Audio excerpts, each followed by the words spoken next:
Good morning.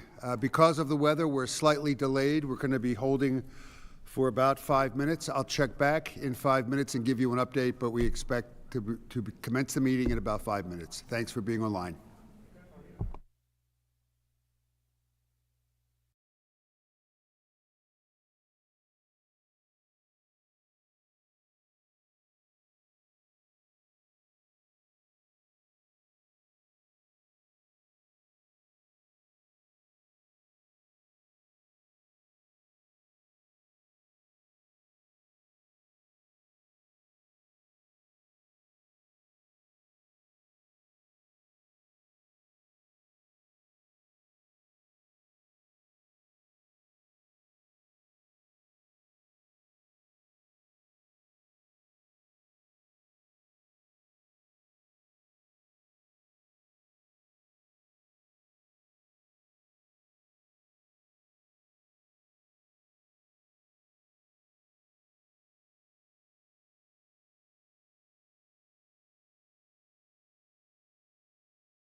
We are going to commence the January 11th Finance and Personnel Committee meeting for the Wisconsin Center District.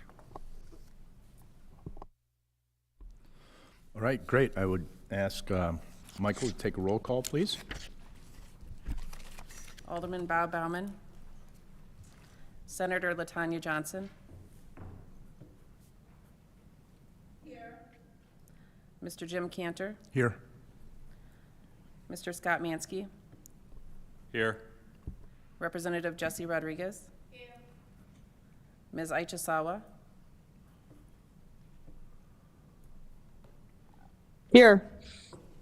We have a quorum. Great. Well, before we jump into the official agenda here, I want to welcome Representative Rodriguez and Senator Johnson to the Finance Committee. Thank you for stepping up and doing that. We've had a couple things we continue to evolve and move some things around in a good way, and I think for the first time in some time we're full on both committees after a bunch of changes and things like that. So appreciate you doing that and stepping up. First order of business is the approval of the meeting minutes, I believe. I'm out of my agenda, but the approval of the meeting minutes from the previous Finance Committee meeting, which was on October 12th. Do we have any discussion or questions? Move to approve. Do we have a second? Second. Great. All in favor say aye. Aye. Any opposed? All right. That is approved. Moving on to our financial report with Mr. Steve Marsh. Steve? Okay. Thank you, Mr. Chairman, and good morning, everyone. Today's update will be our last review of 2023 financial activity until Baker Tilly's presentation of the audited financial statements at the June board meeting. Overall, today's financial news regarding 2023 is positive and not materially different from the update that was provided to the board in October. But before we get into the numbers, a couple quick updates. Number one, regarding 2024, you'll notice there's one financial exhibit for that fiscal year in your packet today, which is the budgeted income statement on pages 20 and 21. At this time, we continue to forecast the budget the board adopted in October. We'll provide a more comprehensive update on 2024 financial activity at the March board meeting. And number two, Baker Tilly conducted their preliminary 2023 audit fieldwork in December. No issues or concerns were identified during the course of their work. The district's finance team will be spending the better part of the next 45 days preparing for their primary field work, which is scheduled to occur in March, and those results will be presented by Baker Tilly to this committee at the May meeting as part of their final audit report. Okay, so let's get into the 2023 review, and while I traditionally like to start with the bottom line first, and we did beat our budget net income in 23, which we'll talk about in just a minute, I do first want to mention several significant achievements that occurred this past fiscal year that can't be gleaned by simply reviewing the financials. When Marty and I presented the 23 budget in the fall of 2022, we made clear that 23 would be a year that would significantly shape the future of the district. Specifically, management would, number one, seek to make significant investments back into the business, and number two, would seek to maximize opportunities to stabilize and improve the fiscal health of the district. The focus of these objectives was less on short-term success and had a bent towards 2024 and beyond, and I believe both of those objectives were met as evidenced by the following four examples. Number one was entering into a naming rights agreement with Baird. Not only produce better than budget revenue for the district in 2023, but will significantly and positively contribute to the district's bottom line for the next 15 years. Number two, through the diligent efforts of district management, CAA ICON, and the rest of the project team, the expansion project remains on time and on budget for completion in 2024. In 2023, over $250 million was expended on the project, accounting for over 55% of the total project budget. Number three, the district began scaling up and building out the staff needed to operate the expanded convention center and grow the business. While this type of investment may have suppressed net income in 2023, our expectation is that it will be paid back in dividends in the coming years. And number four, the district and Visit Milwaukee have been furiously working to fill out the calendar in 24 and beyond.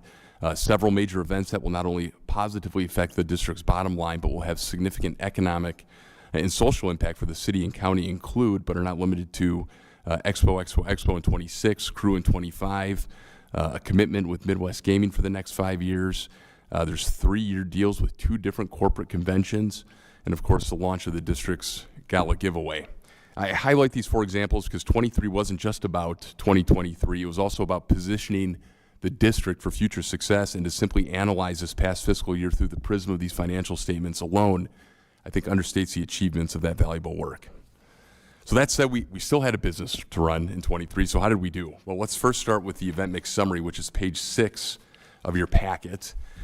Column C represents the number of events we actualized in 2023, and column B represents the number of events budgeted. As you can see, we fell short of our budget goal by about 19 events, 300 budgeted compared to 281 actualized. Of the 19 short, 11 of those were budgeted as corporate meetings, which typically contribute less to the bottom line than other event types, so the overall financial impact was minimized. And while we did not hit our event budget number, we did exceed the number of events that occurred in 2019, and this is somewhat remarkable given the amount of inventory removed from sale due to the renovations of the South Building as part of the expansion project in 23. So with the event mix as a backdrop, let's get into the 23 numbers, and we'll start with the income statement first on page 8 of your packet. And that has column IDs E, F, G, and H at the top, which compares our annual budget to our annual forecast.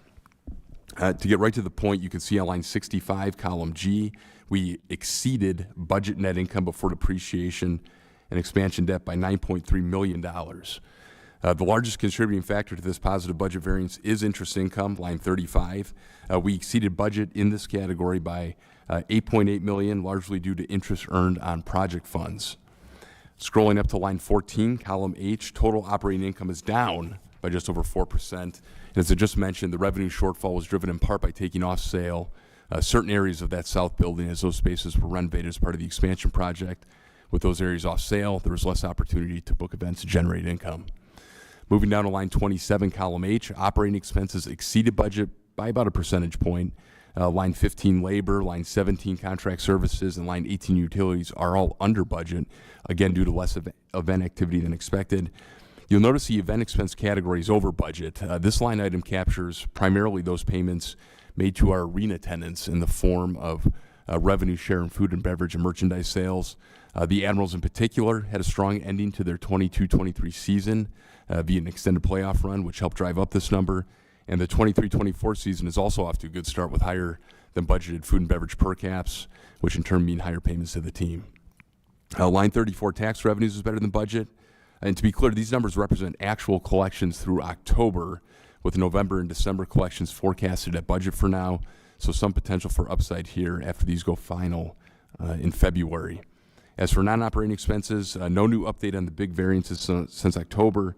Line 46, pension is greater than budget by over $500,000, as we've discussed at prior committee meetings. Line 49, Visit Milwaukee is up relative to budget by about $973K. This is due to stronger than expected city tax revenue collections in fourth quarter of 22, as well as better than expected county tax revenues in 2023. And line 50, legal services is up due to work required to finalize the naming rights agreement. All of this leaves us with a positive variance to budget of $9.3 million, again noted on line 65. However, as we all know, this doesn't mean the district is necessarily flush with free cash flow. So let's go to page 11 of your packet and review the income statement reconciliation exhibit. This reconciliation takes the income statement numbers we just reviewed and segregates them into 3 categories: restricted, unrestricted, and the other category. As a result, the left-hand side of the document shows income statement activities generated about $1.1 million in unrestricted cash and another $2.7 million in restricted cash. Additionally, and as noted under other income statement items, we see that $7.6 million in interest income was generated from the project fund, with such income required to remain in the project fund to pay down project expenses. The right-hand side of the document takes the next step and converts the income statement items to real cash flow. You can see at the top of the document that after incorporating the capital expenditures, the district had just over $2 million in negative unrestricted cash flow. Now, this was off from budget by only about $60K, as CapEx came in over budget by about $100K, and we'll talk about that in just a minute. The bottom half of the document shows about $6.8 million in positive restricted cash flow after accounting for the actual principal and interest cash payments that went out the door in 23. Again, this came in better than budget by about $4.5 million due to better than expected restricted tax revenue collections, as well as better than expected interest income earned on the restricted accounts. Again, the purpose of this reconciliation is to break out for you how various elements of the business flow into the restricted and unrestricted funds, which isn't always so transparent by simply looking at the income statement. Are there any questions on this document? Okay, let's move on to pages 13 and 14. This provides a current snapshot of our 23 capital expenditures, and looking at line number 48, you'll see that we're coming in over budget by approximately $100,000. Page 13, you'll see quite a few projects that were not undertaken, and page 14 represents a number of projects on plan for but needed to be addressed this fiscal year. The overall variance in CapEx is really driven by line 19, and that's the Admirals Arena upgrades. As part of our contract with the ADS, the district is required to make an annual capital investment in the arena over the last 5 years of the contract. However, any amount we paid over the budget in 23 is that much less we need to contribute to that contractual obligation in future years. So while we're seeing an overage this year in that line item, I would expect to see an underage or a surplus in that line item in future years. Overall, the focus of this year's capital spending has been on projects that deal with life safety, building functionality, code compliance, revenue generation, and of course contractual obligations. At present, the district is not concerned about meeting future capital maintenance needs. Pages 15 and 16 in our packet are the budget cash flow projections, one exhibit for restricted revenues and one exhibit for unrestricted revenues. Starting with unrestricted revenues on page 15, line number 1 is where we expect the cash balance is as of January 1st, and line 25 is what we expect the cash balance to be as of December 31st, so that same year. Right now, these projections are based off of the 24 budget adopted by the board in October. Moving on to the restricted cash flows, the news is positive. We are already better than our expected budget number by $2 million due to better than expected tax revenue collections in 2023. Both funds remain in a stable and healthy state. As for the project, page 17 provides a summary of the project budget as well as the value of the contracts encumbered to date. As we've discussed at prior meetings, with most of the project budget under contract, the district faces very little exposure to pricing risk at this point. Page 18 is a quick summary of expected cash drawdowns for the rest of the project life cycle. And page 19 is a more comprehensive work paper that management uses to confirm balances within the project fund and project out investment earnings. No real significant changes to these project documents from our last update in October. The project remains on budget and on time for substantial completion in spring of 24. Mr. Chairman, as I said at the end of the presentation, the news regarding 23 is positive, and management is set to build on that success into 2024. That concludes the report. I'd be happy to answer any questions. No, great, good report, thank you. Does anybody have any questions for Steve? All right, yes, Scott. So I'm just trying to understand, on page 15 of 23 is your unrestricted revenues. And you had a variance of 2.8 million in that. Oh, that's a variance from what you had projected it would be? That's right. Right now, we're expecting the ending This is for balance. 2024, right? That's right. Okay. And question going back to page 11, the funding for the capital expenditure budget, where does that cash come from? It's got that's primarily funded from unrestricted revenues. So each year the board votes to move about 1.1 million or so of funds from the trustee to our operating accounts to fund the CapEx budget. Now the money held in trust is actually from unrestricted tax revenue collections. The difference between that number and the balance of the CapEx budget then comes from operating revenue reserves. Okay. The ending balance of the unrestricted cash at the end of 2023. What was the change in cash from the end of 22 to the end of 23 for the unrestricted cash? Is that,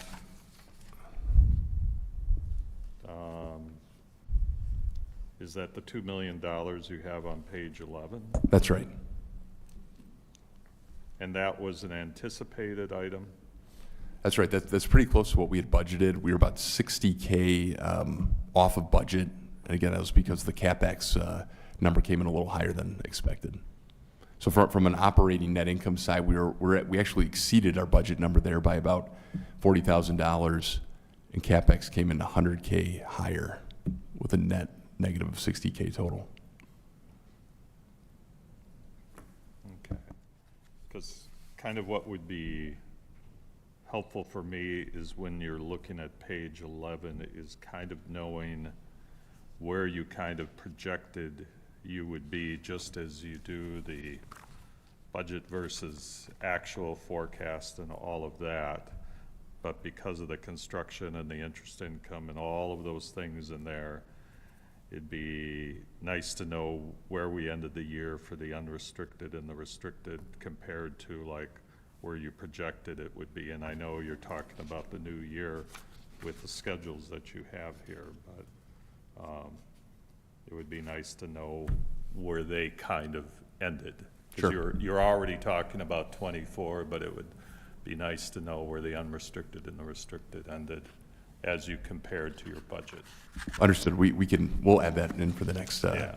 next meeting. Okay, thank you. That's all the questions I had. Great, thank you, Scott. Are there any other questions for Steve?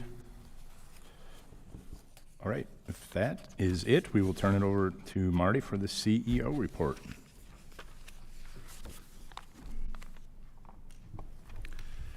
Thank you, Mr. Chairman. In person, Happy New Year to everyone. Glad to have you here to see you in person.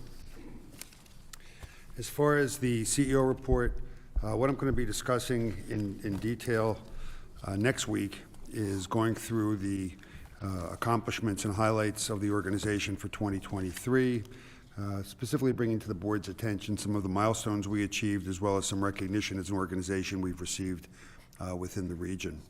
I'll give you an update on how we ended the year with events, how we look for 24's booking calendar, both on the meetings, conventions, and entertainment side, sports side, an update on where we are with the RNC and the planning and the role that our building and our campus will have in that event.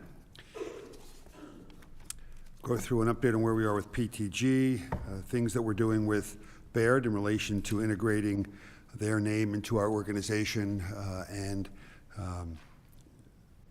the points of discussion that we had with them last month, going over the quarterly review that we are contractually obligated to do with Baird, to give them an update on how the organization is doing, and during the interim period of completion, how the expansion itself is going. We'll share with the board an update on where we are with security practices that we're looking at for the south and north building, an update on where we are with our review of various touchless screening programs, update on the 2025 Gala giveaway promotion, talk about tours for the convention center. Mike Abrams will give a pretty comprehensive update on where we are with the expansion, a number of very current pictures to share with the group, and that's just an overview of what I'll get into further detail next week. So that's it for the CEO report. What? That's it? Usually you're a Well, little you know longer. what? Over time, we've realized I was being repetitive. by being. You just were being I know. repetitive, yeah, I on got purpose. that. I caught Yeah, that. I got that. All right, good. I think the next, so thank you. Any questions for Marty or anything you want to expand on before the board meeting for next week? Scott? So, any issues with the construction or where it's at, or any issues, with any contingencies, or, the redo of the area in here? What you're seeing, have you checked the newspapers? Because if I'm not mistaken, you're not running for re-election. Oh, that's okay. No, just being cute with this guy. You can see by the room that we're I think I in. still have a question. I can't help myself with you, Scott. As you can see by the room that we're in, we've done the painting, we've got the new carpeting in. I would welcome, after we're done with the meeting, if you want to take a walk, we've got all the new meeting fronts have been done outside here. It really looks spectacular. Everything, as Steve has said, is on time. We're still holding, both we and Gilbane are holding separately pretty healthy contingency monies that I'm looking to capture as soon as I can so I can invest them in the project, as opposed to having contingency monies come June that we have to spend on the project and perhaps miss some opportunities to invest them. So there are no concerns about the funding of the project. We have not reached any, and we've not encountered any surprises. Virtually every piece of furniture, fixture, finishings needed for the project have been delivered to the city. So no concerns about supply chain. We're in a really good place. As you drive up east or west on Kilbourne, you'll notice they're starting to remove the plastic covering on the prow, which is the overhang from the terrace over to the street side. It looks spectacular. It's going to be really give a wow factor. Certainly as the light changes over the course of the day, the ceiling also changes how it's perceived. Carpeting is down, the pre-function carpeting is down. We're moving, and I have no concerns. We are 70 days from the scheduled substantial completion date, and we are on target to make it. No concern about timing or commissioning of facilities, as those facilities for the infrastructure are being completed.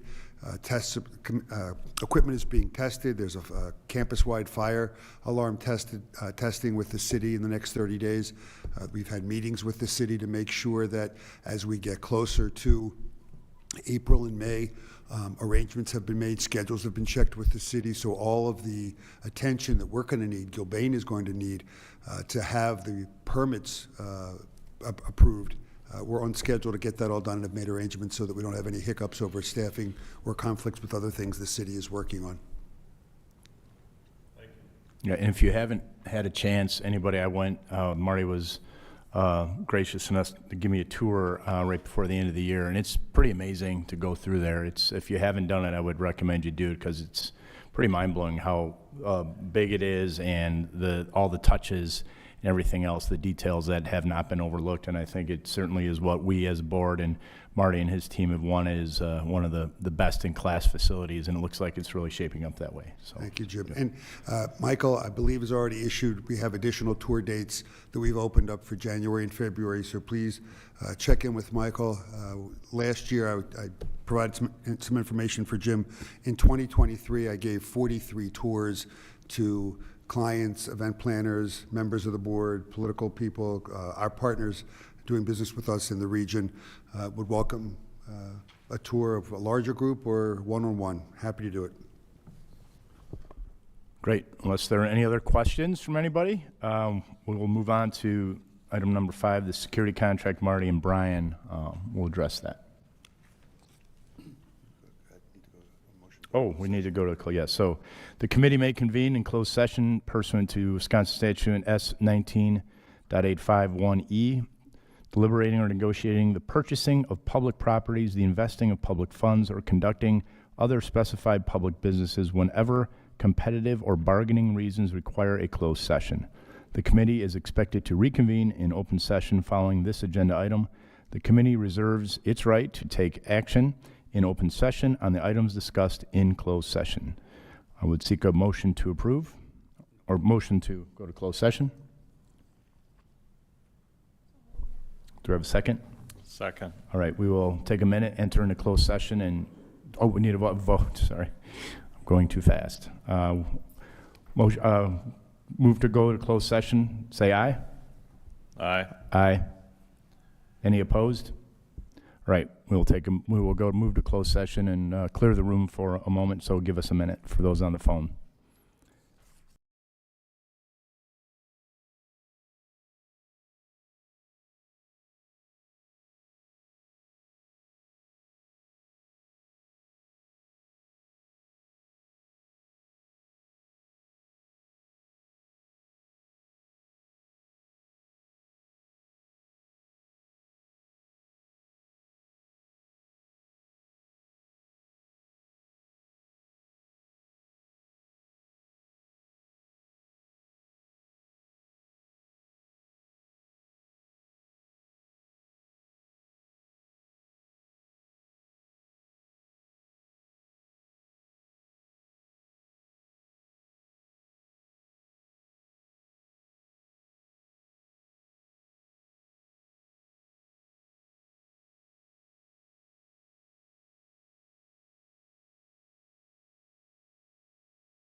The last couple items of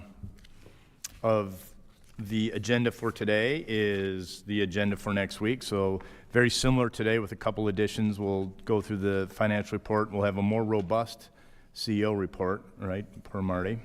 Mike will be here for expansion update on where we stand with everything, but I think we got a little bit of a taste of that today, Scott, with some of the questions you had with Marty, which is great. Some of the rebranding that we've done, so I think Sarah's gonna go through that with us. And then we'll go through a couple closed session items, security contract discussion, personnel discussion, future meeting dates, and other items. Are there any other questions or any other additions or subtractions to that anyone would recommend? Okay, great. The dates are in the back. We have a full board meeting next week. We will take action on a couple items, so please make sure you're there in person or virtually. And if you can't attend, please let us know well in advance so we can ensure that we have a quorum for everything.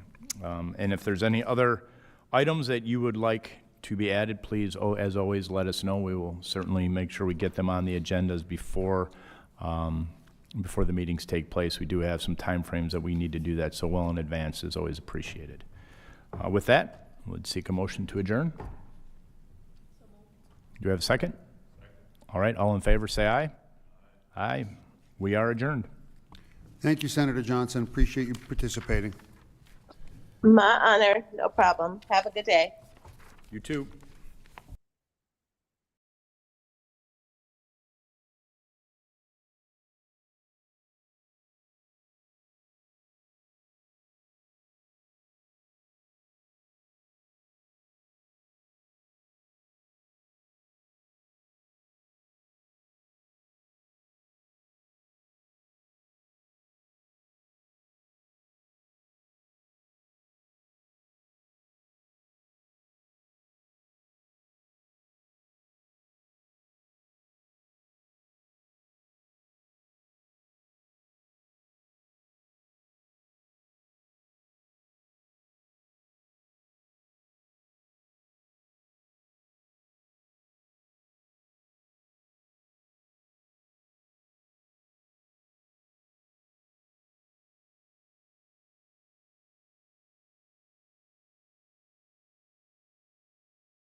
Apologize for that.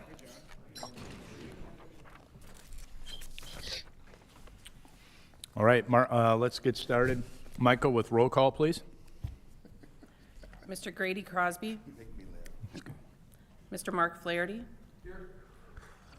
Representative Kalen Haywood. Here.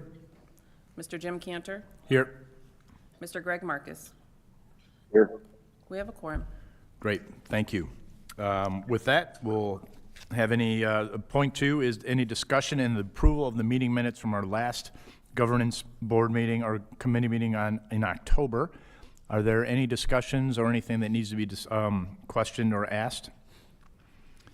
If not, I would seek a motion to approve the meeting minutes. I'll make the motion. Do we Or have a second? second. Second, all in favor, say aye. Aye. Aye. Meeting minutes from October Governance Committee are approved.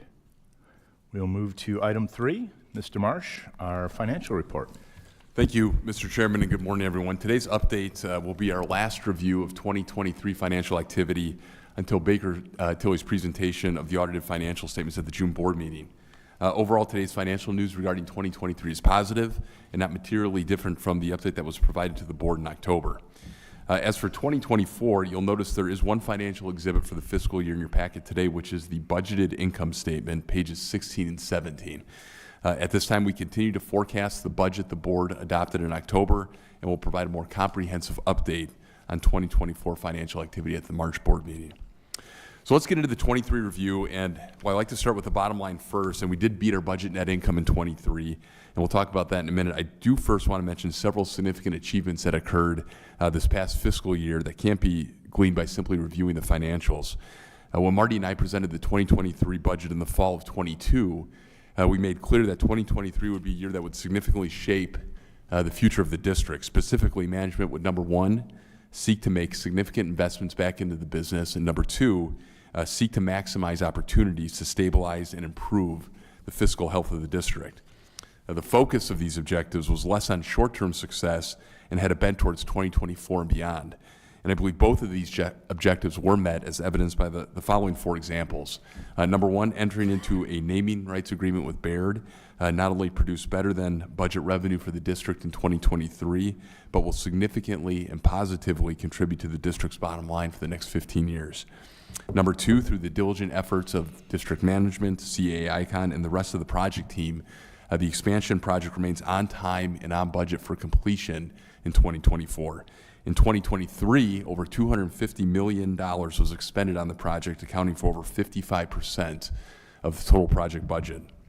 Number three, the district began scaling up and building out the staff needed to operate the expanded convention center and grow the business. While this type of investment may have suppressed net income in 2023, our expectation is that it will be paid back in dividends in the coming years. And number four, the district and Visit Milwaukee have been furiously working to fill out the calendar in 24 and beyond. Several major events that will not only positively affect the district's bottom line, but will also have significant economic and social impact for the city and county, include but are not limited to the Expo event in 2026, Crew in 2025. There's a commitment with Midwest Gaming for the next 5 years.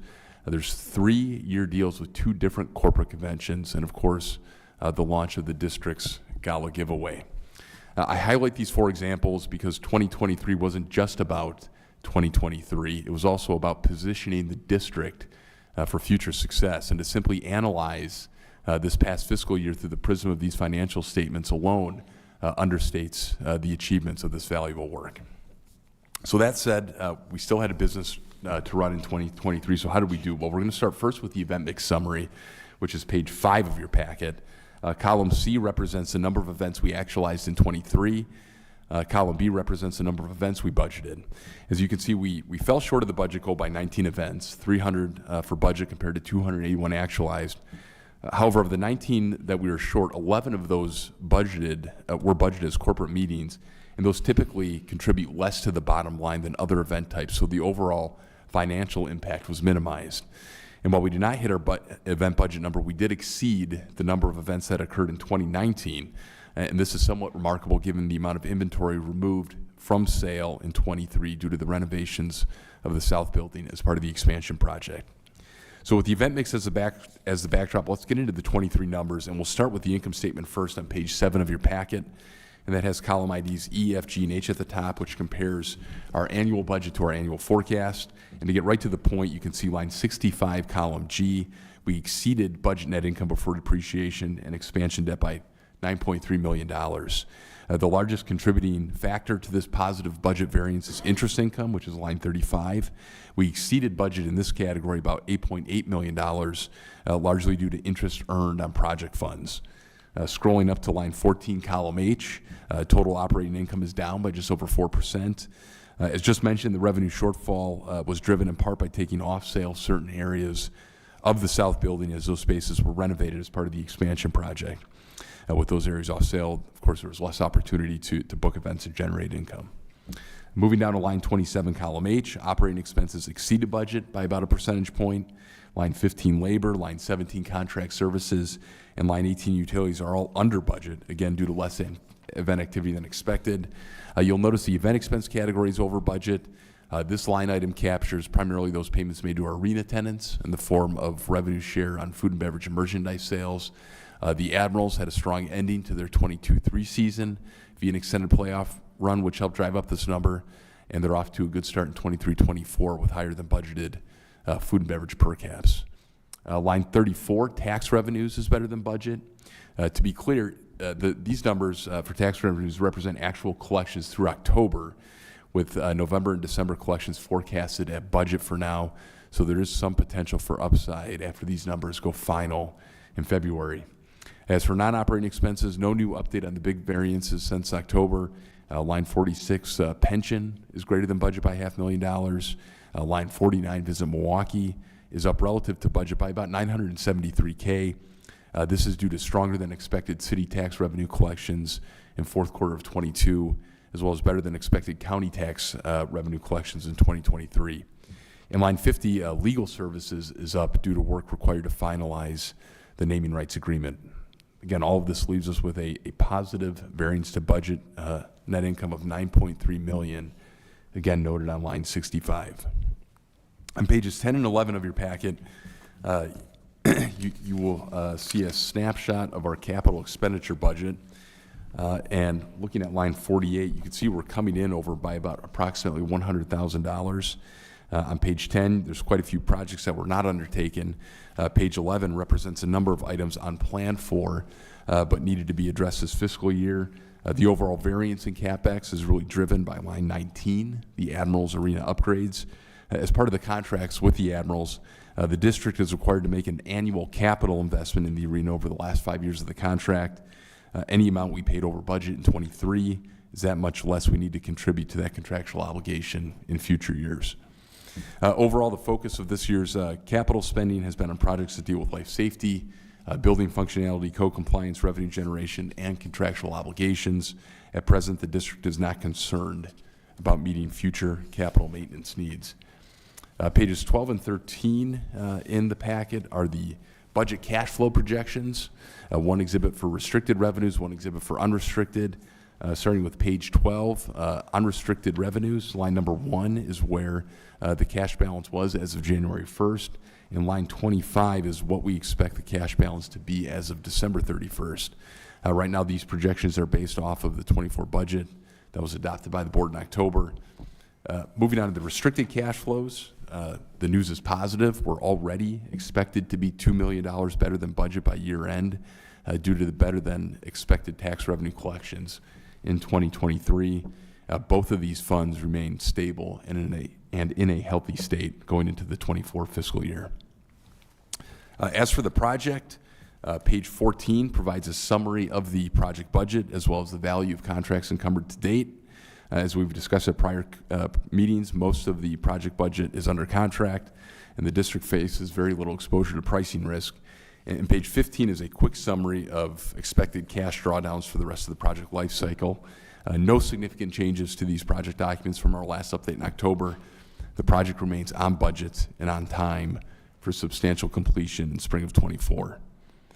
Mr. Chairman, as I said at the beginning of the presentation, the news regarding 23 is positive, and management is really set in position well to build on that success in 2024. That concludes my report. Are there any questions for Steve on the report, financial report? All right, great. Thank you, Steve. Well done. Keep us moving here. Next will be Marty and the CEO report. Thank you, Mr. Chairman. Thank you all for participating in today's meeting.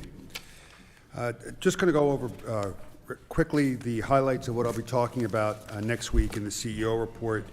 We'll be giving a recap on how we ended with events for 2023 and highlight those special accomplishments and recognitions we as an organization received in 23. Give an update on where we are with the expansion from my perspective. Outside of the CEO report, you'll be getting an update from Mike Abrams on, as the owner's rep, status on where we are with the expansion, along with some visual videos and still photography of what's being accomplished. We'll talk a little bit, in closed session, we're going to talk about the security RFP that we're going to go over some details with you today, but then seek a full vote from the board next week. Sarah, as part of the agenda, is going to talk about what we have done over the past 8 months in developing and now implementing a new brand for the Wisconsin Center District. I'll give you an update on where we are with the RNC and planning with them for their event in July. Let's see what else we're going to be talking about. A little bit about the gala giveaway, and then just something that, if you haven't already seen this, Michael Maxwell has issued a note of date availabilities for January and February. For those of you that have not yet taken a tour of the building, encourage you to sign up. If those dates, for whatever reason, don't work for you, please reach out to Michael. Happy to schedule something at a different date and time if those dates don't work for you. But really anxious to get as many members of our board into the building. I shared this with Jim last week, that in calendar year 23, I gave 43 tours to our board, Visit Milwaukee's board, the elected officials, event planners, sponsors, number of tours with the groups from Baird. Really looking just to get people excited about what is in fact happening on the inside of this building, because it's quite breathtaking, in my humble opinion. So would love to get you, any members of your staff that you would like to see the building, encourage you to do so. So, Mr. Chairman, that's the overview. I didn't want to bore everybody hearing it today and then again next week. So if there's anything I haven't identified, I'm going to discuss, open to expanding it. Are there any questions for Marty before we go into it, or anything you'd like updated on or expanded upon before next week? Great. I would just also say, if you haven't taken a tour, I was able to do that right at the end of the year with Marty and the team, and it was fantastic, and I was actually blown away by the detail and everything that this group and Marty's group have been able to come to, and it's truly a crown jewel, not only in the city, but certainly of convention centers across the country. So we're looking forward to that opening. So I would recommend highly going through that place. You'll be really impressed, I do believe. One minor change, so if there aren't any questions, I'm going to keep moving on the agenda. We're good? One minor change, I'm going to move up item number 6, because we're going to go into closed session back to back, so we'll just have everything in closed session. Board meeting agenda review is very similar to what we're going through today. The financial report that Steve went through, a little more robust, detailed CEO report that Marty will go through. Mike will be here again to answer questions about the expansion. Sarah will go through a little bit of the rebranding and the who, what, where, and why behind that. And then we'll have 2 things we'll have to vote on. So I would also encourage everybody to either be here live or on video. If you are not able to be there next Friday, please let us know ASAP so we can make sure that we have a quorum, and then the other meeting dates and things like that. So that would be the agenda. With that, if there aren't any questions, I will take us to a closed session. All right, without any other questions, the committee may convene in closed session pursuant to Wisconsin statute S 19.851E, deliberating or negotiating the purchasing of public properties, the investing of public funds, or conducting other specified public businesses whenever competitive or bargaining reasons require a closed session. The committee is expected to reconvene in open session following this agenda item. The committee reserves its right to take action in open sessions on the items discussed in closed session. Do I have a motion? Nope. Nope. Nope. You want to announce the other one too? Oh, and I want to go, they're different. All right. Also, the committee may convene in closed session pursuant to Wisconsin Statute 19.851C to consider the employment, compensation, or performance evaluation of certain WCD employees over which the WCD board has jurisdiction or exercises responsibility.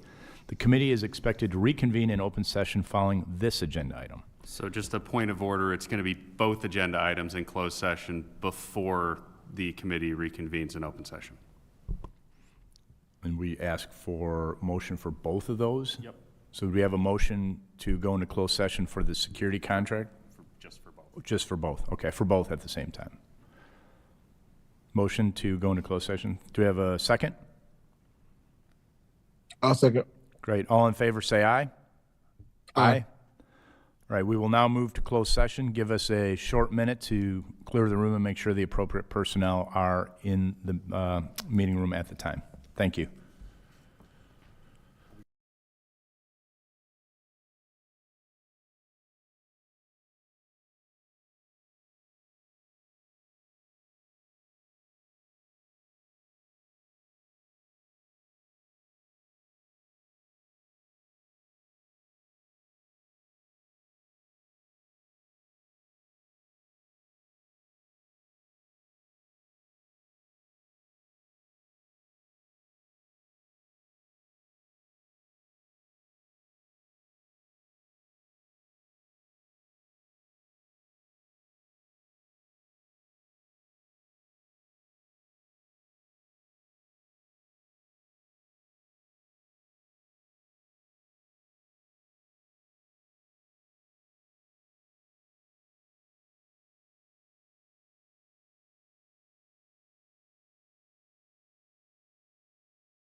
All right, we are back into open session.